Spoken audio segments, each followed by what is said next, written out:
My grandfather was named Wilfred Charles Bussing Sr. My dad was named Wilfred Charles Bussing Jr.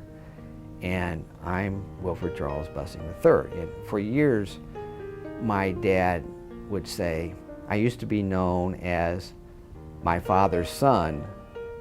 Now I'm known as my son's father, which was typical of his modest demeanor. My dad was a successful real estate developer, but he didn't start out that way. He struggled in school. He was smart, but he was bored by school. Well, one time he brought home a report card, grade school of course, and the teacher had written that Wilfred spent too much time looking out the window. Well, I think that's probably an indication of his boredom perhaps, and maybe his idea of what next. He was not an athlete. I remember he used to say that he was the quarterback on the football team only because his father, my grandfather, bought uniforms for the team because he was with the newspaper. So he had a lackluster athletic career. He was even worse in the classroom. Dad made his way through school and entered the Coast Guard during World War II and served overseas. During World War II, my brother was drafted, and he was assigned to the Coast Guard. And he went to New York, and he ended up being a radar operator on ships that traveled from New York to North Africa. So we were naturally very worried about him. Came back and enrolled at what was then Evansville College, now the University of Evansville. Studied business there, had a really lackluster career as a student, and got out and started trying things. He ran a laundry for a bit. He was a promoter. He would book plays and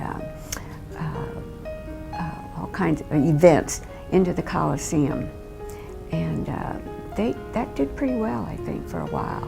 My grandfather hoped that he would go into the newspaper business. My grandpa was with the printing corporation on the business side of it, and I think Dad spent a summer there and realized that wasn't for him. He didn't like to be told what he had to do. He decided he was going to do it himself.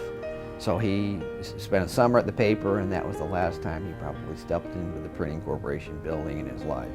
Eventually, he landed on something that he enjoyed and was good at, and that was building houses. He used to design and build the houses one by one. And I can remember as a kid visiting job sites, and he was actually out there hammering nails with his work crew. And that led into the whole real estate development endeavor. He developed quite a few subdivisions around Evansville, and over a span of 50 some odd years, it amounts to an impressive portfolio of subdivisions and other real estate developments in Evansville. My dad's greatest achievement was serving as president of the Air Board while the new terminal was built. He helped oversee the entire process from the time it was designed and financed to when it was finished. Bud was an Evansville booster. He was always an Evansville fan. My dad set a great example for my sister and me. I'm not a builder, not a realtor, don't know how to develop real estate, but in terms of how he led his life, what was important. He was a humble guy, didn't care about who got the credit, just cared about getting things done.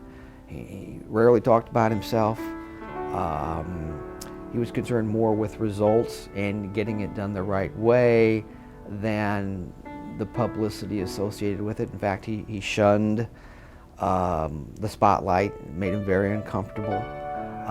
But he was honest and had great integrity and helped folks without being asked, didn't want anything in return, and he led a life that I think reflected those values. Today, I'd like to think that what I do would make my dad proud. I mean, I think that's a great model for all of us. Are we living lives that would make our parents proud? Are we doing things that we'd be embarrassed for them to know, or are we living a life that espouses the values that they taught us? And if anything else, I think that's probably the most important thing that I learned from my dad.